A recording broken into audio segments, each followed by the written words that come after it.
I need to tell you something I've never said out loud. I didn't ruin my life by making one terrible decision. I ruined it by lying to myself, calmly, politely, every single day.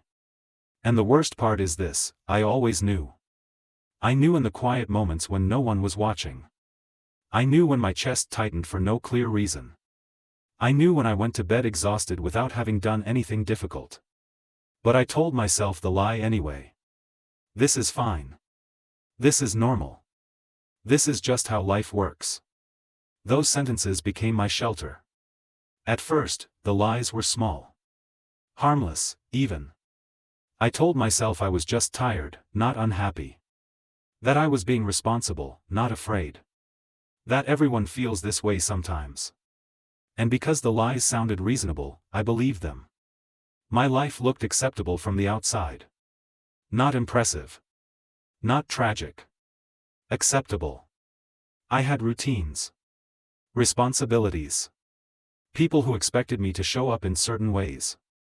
So I did. I learned how to perform stability. How to nod at the right moments. How to answer, "How are you?" without thinking. "I'm okay." That answer came out so easily it stopped meaning anything. What I didn't realize was that every time I said it, I was pushing something down. A question I didn't want to ask. A desire I didn't want to admit. A truth that felt too disruptive to touch. I wasn't miserable. That's what made it dangerous. I was functional. I woke up. I went through the motions. I fulfilled what was expected of me. Days passed without leaving marks. Weeks blended together. Time didn't feel heavy, it felt slippery. Sometimes, in the middle of an ordinary moment, I would feel a strange detachment. Like I was watching my own life from slightly behind my eyes. I would hear myself speak and think, "Who is that for?" But I never followed the thought to its end. Following it would have meant change. And change felt risky. I had invested too much in this version of myself. Too many explanations given. Too many paths closed. Too many people who believed they knew who I was. Admitting the truth would mean admitting that I had chosen safety over honesty. That I had traded aliveness for predictability. That's a hard thing to face. So I kept lying, gently. I told myself I was being patient. That timing mattered. That I would deal with the real questions later. Later became my favorite word. Later, when things calm down. Later, when I have more energy. Later, when it makes sense. Later never asked anything of me. That's why I trusted it. But my body didn't. I started feeling tired in a way sleep couldn't fix. Not drained, hollow. I lost interest in things without noticing when it happened. Music played in the background without reaching me. Conversations ended and I couldn't remember what they were about. Joy didn't disappear dramatically. It faded quietly. And because it faded quietly, I didn't react. I adapted. I lowered my expectations. I told myself this was maturity. I stopped asking myself what I wanted because the answers made me uncomfortable. Instead, I asked safer questions. What's reasonable? What's expected? What would cause the least disruption? Those questions built my life. And one night, sitting alone in complete silence, I realized something that frightened me more than failure ever could: if nothing changes, I could live like this forever. Not in pain. Not in crisis. Just, absent. That realization didn't make me cry. It made me cold. Because it meant no one was going to stop this for me. There would be no dramatic warning. No collapse. Just a slow erosion I was actively participating in. That was the night the lies stopped feeling harmless. That was the night I understood that the most dangerous thing I had done wasn't choosing the wrong life. It was convincing myself I didn't have a choice at all. After that night, the lie stopped protecting me. It didn't disappear. It just stopped working. I went back to my routines the next morning, same movements, same gestures, but something had shifted. Every action felt slightly exposed, as if a thin layer had been peeled away. I noticed how often my thoughts split in two. One part of me did what was required. The other watched and asked questions I could no longer silence. Why are you agreeing to this? Who are you trying to keep comfortable? What are you afraid will happen if you say no? Those questions followed me everywhere. I started seeing patterns I had carefully ignored. How I chose predictability over curiosity. How I avoided decisions that required vulnerability. How I mistook being needed for being valued. I wasn't living dishonestly in obvious ways. I wasn't lying to others. I was lying by omission, to myself.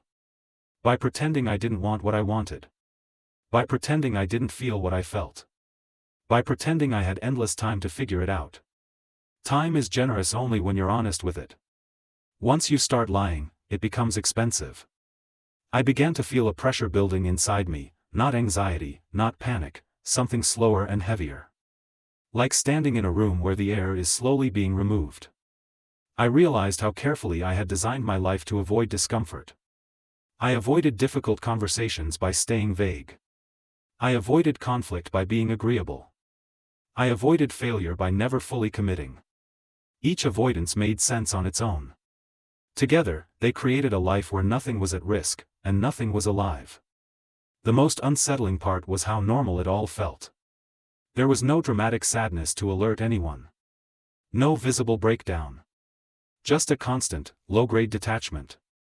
I could be surrounded by people and feel completely absent. I could laugh and feel nothing behind it. I started to understand why people stay in lives that slowly erase them. Because those lives don't scream. They whisper. They tell you you're being responsible. That you're being patient. That you're doing the right thing by not making things complicated. I had internalized those whispers so deeply that they sounded like my own voice. One evening, I tried to imagine my future honestly. Not the version I usually pictured, vague, neutral, unfinished, but a real one. 10 years from now. Same patterns. Same compromises. Same careful distance from myself. The image didn't terrify me. It exhausted me. That's when I understood something crucial. I wasn't afraid of failing. I was afraid of wanting something and not getting it. So I had trained myself not to want. That was the dark truth. I had convinced myself that reducing desire was wisdom. In reality, it was self-protection taken too far. Desire requires risk. It exposes you to disappointment, judgment, loss. By numbing desire, I had numbed everything else with it. I began to feel anger, not explosive, but steady. Not toward anyone else. Toward myself. For how easily I had accepted a half-life. For how quickly I had dismissed my own instincts as childish or unrealistic. For how often I had told myself, this is good enough, without ever asking, is this true for me? That anger didn't motivate me. It clarified me. I was standing in front of a moral choice I could no longer avoid. I could continue living the way I was, quietly functional, emotionally absent, safe from visible failure, and slowly disappear without resistance. Or I could disrupt the life I had built, face uncertainty, face the possibility that I might be wrong, and reclaim the parts of myself I had buried to survive. Neither option was comfortable. But only one involved honesty. I realized then that my real fear wasn't change. It was exposure. Exposure to myself. To others. To the truth of what I had traded away. I started testing my reality in small, almost invisible ways. I paused before answering instead of replying automatically. I admitted uncertainty instead of pretending confidence. I let awkwardness exist without rushing to smooth it over. Each time, my heart raced. Each time, nothing catastrophic happened. The world didn't punish me for hesitating. People didn't abandon me for being less convenient. Some were confused. Some were uncomfortable. But I was still standing. That terrified me. Because it meant I had been disappearing by choice, not necessity. The life I was living didn't require my silence.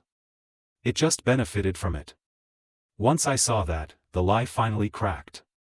I could no longer tell myself I had no options. I had always had them.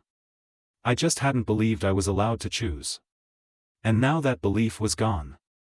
I didn't know yet what my next step would be. I didn't have a plan. But I knew something irreversible had happened. I had stopped lying to myself. And once that happens, the life built on that lie can't stay intact for long. Something has to change. Either the life or the person living it. I thought the truth would feel like freedom. It didn't. It felt like standing in the ruins of a life that still looked intact from the outside. Once I stopped lying to myself, I couldn't unsee what I had built. Every compromise was suddenly visible. Every avoidance had a shape. Every "this is fine" echoed with what it was hiding. I didn't feel brave. I felt exposed. Because now, every day required a choice. And I had spent years avoiding exactly that. The hardest part wasn't deciding what to change. It was accepting that nothing external was going to force me. No crisis. No collapse. No dramatic ending to justify starting over. If I wanted a different life, I would have to dismantle this one consciously. That's terrifying. It's much easier when something breaks for you. When you can point to an event and say, "That's why." I didn't have that luxury. All I had was awareness. And awareness is relentless. I started noticing how much of my life depended on my silence. How often things worked only because I didn't question them. How many relationships stayed peaceful because I absorbed the discomfort. The moment I stopped doing that, friction appeared. Not violence. Not chaos. Resistance. People asked if I was okay. If something was wrong. If I was going through a phase. I almost laughed. Because nothing had ever been more right. I wasn't becoming unstable. I was becoming present. Presence is disruptive. It exposes misalignment without raising its voice. I began making small changes that felt enormous inside me. I said no without apologizing. I admitted when something didn't feel right instead of explaining it away. I stopped performing enthusiasm where there was none. Some people adjusted. Some didn't. A few disappeared quietly. And that hurt more than I expected. Because it forced me to confront another truth: some connections exist only as long as you stay small. Letting those go felt like grief. Not because they were bad, but because they were built around a version of me that no longer existed. I mourned that version too. The one who survived by adapting. The one who believed safety was the same as peace. The one who thought self-erasure was maturity. They did what they knew how to do. They kept me functioning. But functioning isn't living. There were days I doubted myself deeply. Days when fear whispered that I had misunderstood everything. That I was overreacting. That I should go back to what worked. Fear is persuasive when it speaks in familiar language. But something had shifted permanently. Even on the hardest days, I could feel the difference. I was no longer numb. Pain hurt more. Uncertainty was louder. Loneliness felt sharper. But all of it was real. And real, I learned, is better than safe emptiness. I stopped asking whether I was making the right choice. That question kept me trapped in my head. Instead, I asked something simpler and more honest: can I respect myself if I don't do this? That question doesn't negotiate. It doesn't care about comfort.